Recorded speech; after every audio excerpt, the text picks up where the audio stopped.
Okay, so what we're looking at is this chart you all just got.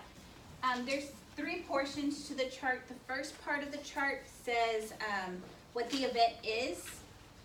Then we're going to have to define it, and then we're going to have to talk about, is it an over-assertion? So do y'all know what over-assertion is? Are you being within your powers or outside your powers? So we're going to look at things, because on our study guide on question 12, it says what were the high-handed acts that Lincoln did? And we're going to be looking at those and looking at stuff that Congress did. So our first one is the writ of habeas corpus. Lincoln suspended the precious privilege of habeas corpus. Do y'all remember what habeas corpus is? This is what is the event. Sorry, I cannot highlight well. Do y'all know what habeas corpus is? Isn't it when you were given like the right to know why you were? Yes, exactly. Why you're being held. Is this against the law? Taking someone into the jail, to the prison, and them not knowing why they're being held? Is this against the law? Yes. Yes. So is this an over-assertion of Lincoln's power by arresting these anti-unionists and putting them in jail without them knowing what they did? Yes. Yes. So the second question is, how is this event an over-assertion? Yes, it is, and we're going to talk about that. In taking this step, he defied a dubious ruling by the Chief Justice that safeguards of habeas corpus could only be set aside by the authorization of Congress. So who had the authority to set aside habeas corpus? Congress. This is why it's an over-assertion. Yes, it's an over-assertion because habeas corpus could be set aside only by, see if I could do this, authorization of Congress.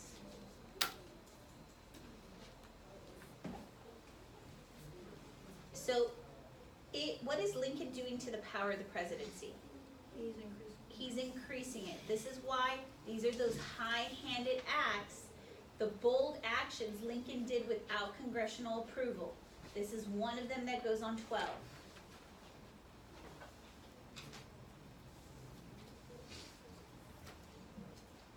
Our next one is the draft. Originally, how do we get most of our soldiers to the war? Volunteers, but then eventually when that war goes beyond 90 days, what's going to happen?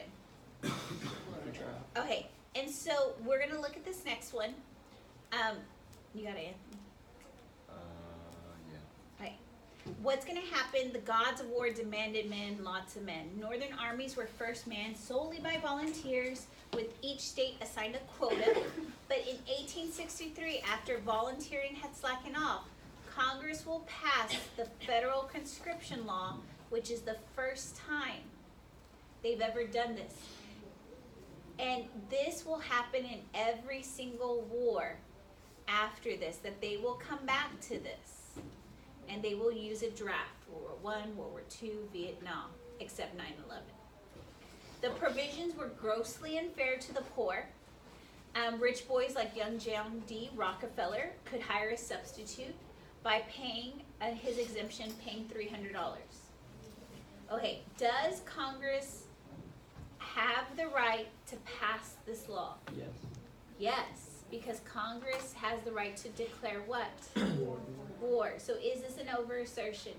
No, this is not an over-assertion. Congress has the right to make laws. Congress has the right to declare war. So this is not an over-assertion. Where would people complain that it is an over-assertion? Because rich people can get out of it. Yes. Just like in the South, could a Southern plantation owner get out of it? Yes. As long as they own 20 slaves. And we're going to see this in every single war, that there's always going to be an exemption from being able to be in it. So like I get to Vietnam, if you're in college, you don't have to go. Is that of something everybody can do? No, most people in the 70s and 60s, are they of affluence or are they poor who are in college? And so we'll compare it to the Civil War later. The next one, the income tax. Blessed with the lion's share of the wealth, the North rode out the financial breakers much more smoothly than the South. Excising on tobacco and alcohol were substantially increased by Congress. We're going to see an income tax was levied for the first time in the nation's experience. This is not a national law yet. It will not be a national, oh gosh. It will not be a national law till the 16th Amendment. We'll talk about that when we get to the Gilded Age. So, although they were painstakingly low, they netted millions. Does Congress have the right to tax you? Yes. So is this an over-assertion? No. Do we see a trend with Congress? Congress, are they over-asserting a power, or are they being within their power? Being within their power. Okay.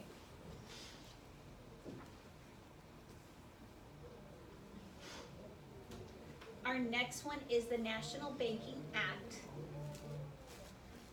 So all you have to put, no, they have the right to taxes. The National Banking Act is a financial landmark of the war, was the national banking system, authorized by Congress in 1863. Launched partially as a stimulant to the sale of government bonds, it was also designed to establish a standard banknote. So it's for the sale of government bonds and to create a standard banknote. So most of y'all know your dollar bills right now are what color? Green. Because it originates from the standard banknote created during the Civil War. They're called greenbacks. Okay, let's think about this. Does Congress have the right to create currency? Yes. Do they have the right to create bonds? Yes. Okay, so do they have the right to create a bank? Some clause. Think about the clause. Elastic clause. Elastic clause. Has there been a case that said that this is perfectly fine? Yes. McCullough versus Maryland. Are they over-asserting their power, or are they acting within their power? Okay, so this is not an over-assertion because they have the right to create money, create bonds, and there's cases that back them up, such as the Elastic Clause and McCullough versus Maryland. Ah! Sorry, person on the other side.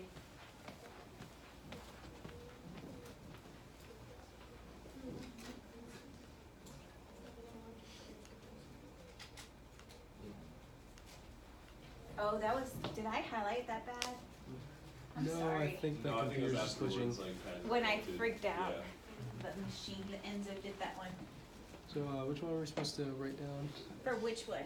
For National Banking Act. Sale of government bonds, standard banknote, no, it's not an over-assertion.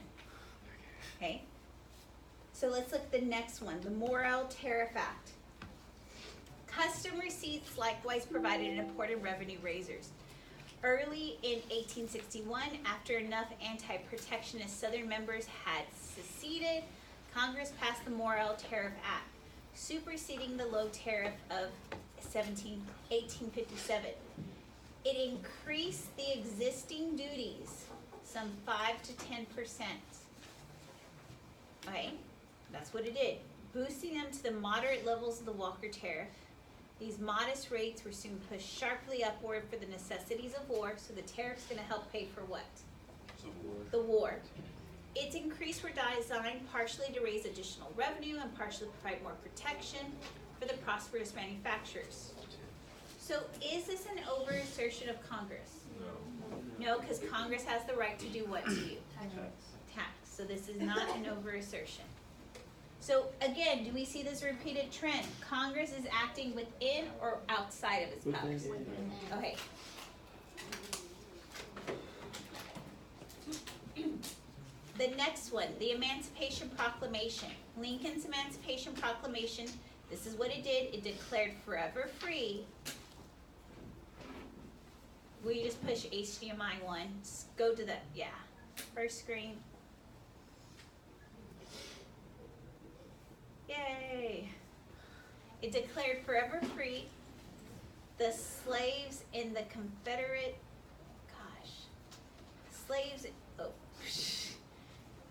slaves in the Confederate area still in rebellion.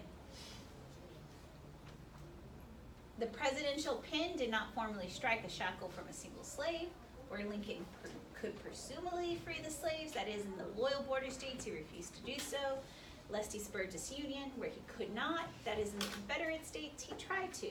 So in short, where he could, he would not, where he would, he could not. Thus, the Emancipation Proclamation was stronger on proclamation than emancipation. Is he over asserting his powers? Yes. Because does he have any authority under the Confederate States? No. So yes, this is an over assertion. So what repeated trend do we see with Lincoln? He's over asserting, so what is he doing to the power of the presidency? Expanding it.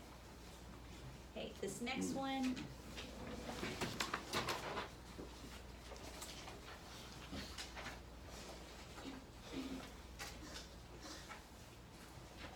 Okay, on this next one, the supervised voting in the border states. Lincoln's regiment was guilty of many other high-handed acts. So just by that sentence, is he gonna over-assert his power? Okay, he says, for example, he arranged for the supervised voting in the border states. There, intimidated citizens had to pick up colored ballots. If you picked up the blue, you're voting Democratic. If you picked up the green, you're voting Republican. Which one do you think people are going to be fearful to pick up in the North? This is the Republican. This is the Democrat. Blue. The blue for the Democrat. Why? Because most of the North is what? So they're going to pick up a colored ballot indicating their party preference. And then they're going to march between two lines of armed troops. Are they going to be scared now? What are they scared to pick up? The blue, the Democratic one, right? Okay, so this is the event, and I want you to think, is this an over assertion by making him take color? Oh gosh. Gosh. Oh. You know, that's what I meant. All of this, like you try to do this, it's hard. Okay. Is this an over assertion of his power? Yes, because what do we like? I know y'all haven't voted, but when you go in to vote, it's private. Why do you want it to be private? So no one knows how you voted for, right? They can't judge. They can't judge me. Okay. I heard now, like, if you don't vote, your whole neighborhood finds them. Like, that's what my grandmother said. Like, they send letters, like. Oh yeah, they were doing that in Garland. What do they do? They were They did sending that out in letters. Waxahachie. Yeah, I don't know. I didn't get one. I voted, but looking at this takes away your freedom, right? And why do you think he's doing this? What is he fearful about those border states? That they would vote for what? Democratic, or possibly what else could they vote for? What is he fearful about them? Is he fearful that they could leave? And if they were voting and that was on there, do you think he wants to know who's voting which way? So what could he do to those people who he's fearful of? Not kill them. What is he going to do? Go back to the first one. Habeas corpus. What is he going to do? I'll take away their. Put them in jail without them what? Okay. Is he over asserting his power? Yes. Okay, the next one. Martial law. Do y'all know what martial law is? Yeah. The military comes in and takes over. So he's actually going to do this in dealing with the border states. We're going to see President Lincoln did not solely rely on moral suasion. We're going to see that he used methods of dubious legality. What does that mean, dubious legality? Is he being legal? Is it like on the line? Like, have you ever heard of loopholes? Yeah. You could fall in, so he's being loopholey here. And I want you to think, he's being loopholey here. I know that's a weird word that I just made up. It's not a true word. In the ethical gray area. He's in the gray area. Because think about martial law. Who is he bringing in? Troops. What is he? What relationship does the president have to the troops? Someone, commander in what? General. So could he order the military to do as he pleases? Because he is what? So do y'all get the dubious legality?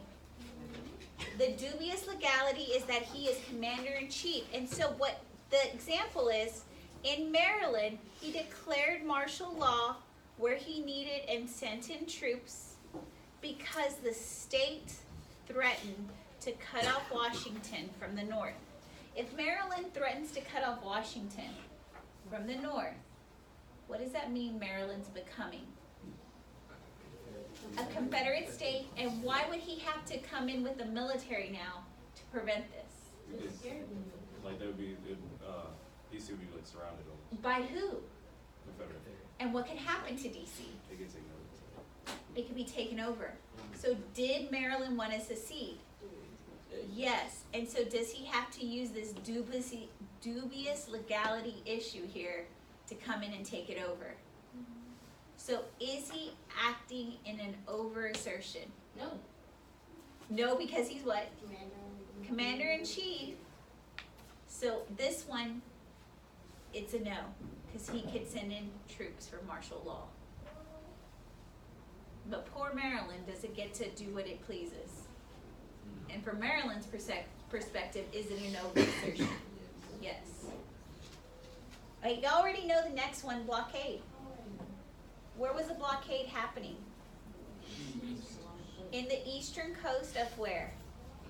Like North Carolina. Of the South, right? So we already know what the blockade is. Do we need to write and define that event?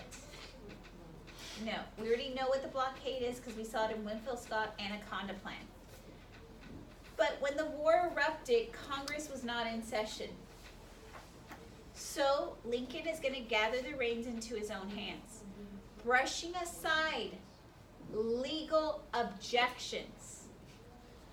So what are these legal objections telling him? Not to do it. Lincoln will proclaim a blockade. Okay, so brushing aside legal objections. Is this an over-assertion? Yes. Yes. This is an over-assertion because there was a legal objection. Eventually this finds the way to the Supreme Court, and eventually the Supreme Court will say, okay, that was fine. But in the Southern eyes, is this fine? No, because that is international waters. It is that property of the U.S. No. The last one is the Trent Affair, and I know a lot of us had trouble with this on 9. But the Trent Affair is going to be one of the first major crises with Britain. It came over the steamboats in 1861. What happened is there's going to be a Union warship cruising on the high seas north of Cuba. It's going to stop a British mail steamer, the Trent, and forcibly remove 2 Confederate diplomats. What is that called? Impressment. How do we, would y'all remember what war we talked about impressment in? 1812. Is this legal? No. No. So is it an over-assertion? Yes. Yes. Which treaty was it? What? Wasn't there a treaty where they said impressment was illegal? No, you're just not supposed to, because when wars happen, if you're gonna go onto another person's boat to declare war or fire on them, you have to send a representative. You can't steal or anything like that in a war, because the international waters are supposed to be seen as free of problem. So when I get to World War I and World War II, and I'm going to talk about what happens to the Sussex, the Lusitania, what happens with unrestricted submarine warfare, that should not be happening in the war, because international waters are supposed to be protected. It's no one who could claim. And so it just goes back to the rule of warfare, which we'll look more at when I get to World War I. Okay. Right, so now Britons were outraged. They said, how could these Yankees defend the British of the seas? Now they started to embark for this idea that they were going to invade from Canada into the north. Would that be good for the north? They're fighting the south, and now they're going to fight Britain, right? They're fighting on 2 fronts, which we've seen before in the War of 1812. The London Foreign Office is going to give an ultimatum demanding the surrender of them and an apology. So Lincoln's like, okay, I could go to war with South and Britain. Is this good for him? So Lincoln realizes they're white elephants, and he gives them and he releases them. Almost went to war with England. Again. Let's go to the back side of our study guide, because we're not going to do what it asks us to say here, to write 2 paragraphs. I'm going to make sure that on your study guide, on the back side, 15, 16, 17, 18, and 19, we got those correct. So, the election of 1864. If you look at this little diagram, Lincoln is fearful that if all the Democrats unite, could he lose the election? And so we gotta talk about all the different types of Democrat. There is a group called the War Democrats, and they support Lincoln. So that's for number 15, the War Democrats. It's the old study guide, not your new study guides. The one with the war stuff, it's on the back side. Alright, we're gonna see our peace Democrats. Are we just all trying to find our study guide, our old study guide? Are we gonna write this down? Some of y'all need it, some of y'all don't. Okay, and so I'm just gonna, instead of us writing 2 paragraphs, I'm gonna put it in the backside of our study guide. So the War Democrats support Lincoln. Our peace Democrats do not. I know it says did not, but they do not support Lincoln. So do we get the difference between the two? War Democrats, they support who? And then our peace Democrats do not. There is another group called the Copperheads. Aren't they basic? It's okay. Oh, aren't they basically the same as the Peace Democrats? No, they're not. They're different because a Copperhead is going to openly obstruct. They're going to openly obstruct the war against the attacks on the draft and against Lincoln, specifically after the Emancipation Proclamation. They're not the same. They will join together, but they're not the same. In the book, it said they were the same. Okay? They commanded considerable political clout, and we're going to see in Ohio, Indiana, Illinois. So what is going to happen? Lincoln realizes, if all the Democrats join together, am I going to win? So he's eventually going to align himself with the War Democrats, and this takes us to question 16. What is the makeup of the Union Party? It is Republicans plus what group? That's why they're the same shade of blue. Okay.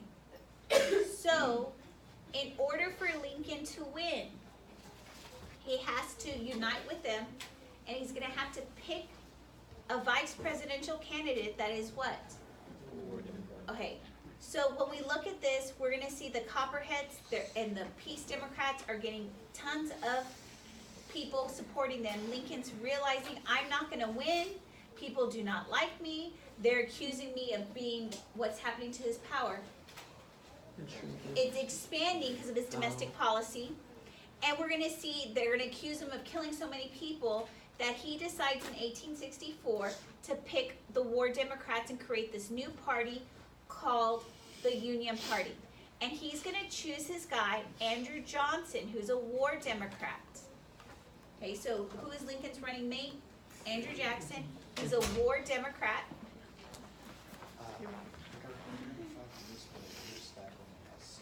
Okay, I'll make 20. Okay. Yes, just you're right. Okay, so what will happen is, thank you. He was chosen, the main reason is to sew up the election by attracting War Democrats. And so I know on your new study guide it asks, why was Andrew Johnson the wrong man at the wrong place at the wrong time? When Lincoln dies, he's in control of the North, right? And the North's mainly what? And Johnson, who's now president, is what? He's in a Northern Congress, right? And he is from the North or the South? So do you think Congress even wants to listen to him? No, because they consider him what? A Southerner, because he's from the state of Tennessee. Were they even in the war? No.